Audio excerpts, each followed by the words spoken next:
good morning and welcome to another Monday morning art talk. So let's start it off with put things aside, whatever you're doing. Let's think about what you're grateful for. Again, it's those little tiny things just to think about so that you don't get too caught up in your head as far as thinking that nothing's working out for you, because it's the little things that really count at the end of the day.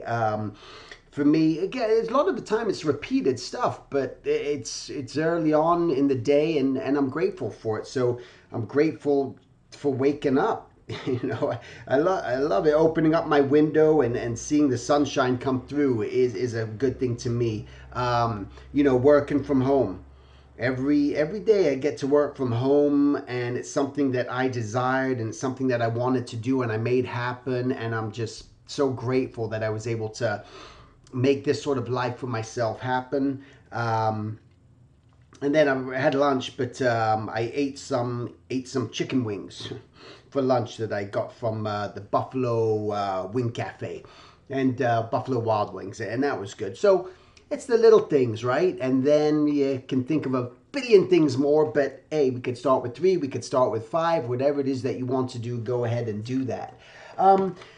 Today, what I wanted to talk about in my art talk is something very interesting. And I was tuning in on the radio the other day. I have listened to Sirius satellite radio, listened to just the programming. I'm a big fan of Howard Stern, and I listen just to a lot of the news channels and different things in between.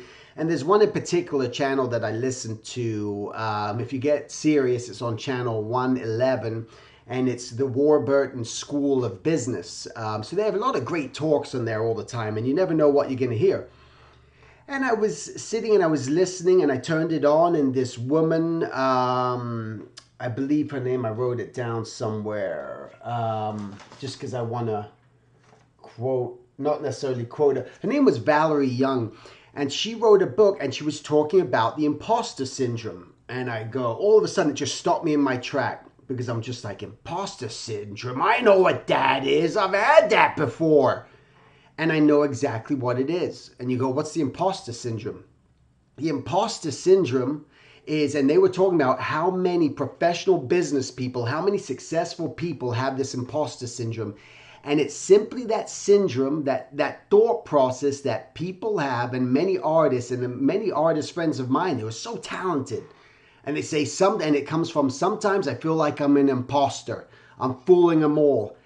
I've done that. I used to do that all the time. And sometimes it even pops up still, where you get that thing where you're drawing and you go, why do people like my work so much, man? I'm just fooling them all. I'm not doing anything. That guy's so much better. That guy's so much better. And it's not that by any means you dwell on it. I don't think people really dwell on it, and it's a 24/7 day, 24-hour day thing. I think it's those certain moments that pop up where you look at that and wonder, how am I even doing this? Why me? Why me? Why did that happen? A lot of it is, well, you gotta believe that, yeah, this is you. This is what you want to do. And I go, man, I experienced that. Well, everyone has it, and I know everyone has it. And her big sort of takeaway, that I don't know what else she talked about. I think she wrote a book about it. But what I took away from it was, she mentioned you normalize it. You normalize it and just know that everyone's going through that same thing. There's so many people, you're not the only one. So don't think that you're the only one. All those people you respect, all those people you admire, doing their certain jobs at a certain time in their life, are going through that imposter syndrome where they just feel like they're fooling everyone. And I get it. And the thing that I would just say is, you just got to change it. You just change that way of thinking and go, hey, I am fortunate enough to be here. And it reminded me of a singer. I think it was like Shakira or one of those big pop singers right now.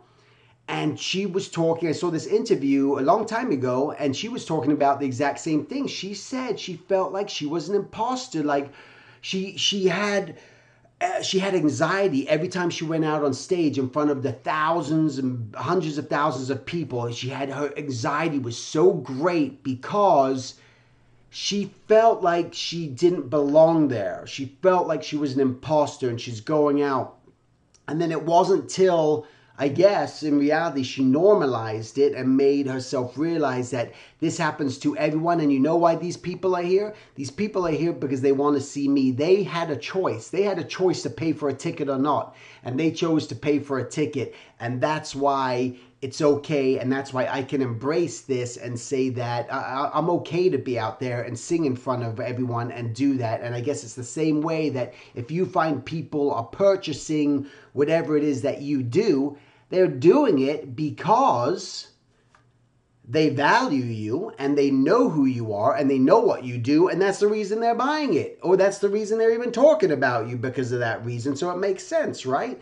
I think if you're giving your stuff away for free and you're doing that all the time, you could maybe feel like an imposter, because maybe you're not allowing people to even purchase something from you because you don't believe in yourself enough to where you feel, I'm such an imposter and I don't deserve this, that I'm just going to give it away and then maybe I'll be accepted. The reality is you're not going to be accepted. You're going to be looked at that artwork you give away for free and do that. People aren't going to respect that. They're not going to hold on to it and value it in any way. So I wouldn't necessarily go down that path, but I could see why, thinking about this, why so many artists would have that imposter syndrome, especially when you're starting out and early on, and that need to give it away for free just for the acceptance of people. But don't, because you're going to go through the imposter syndrome even when you're a professional.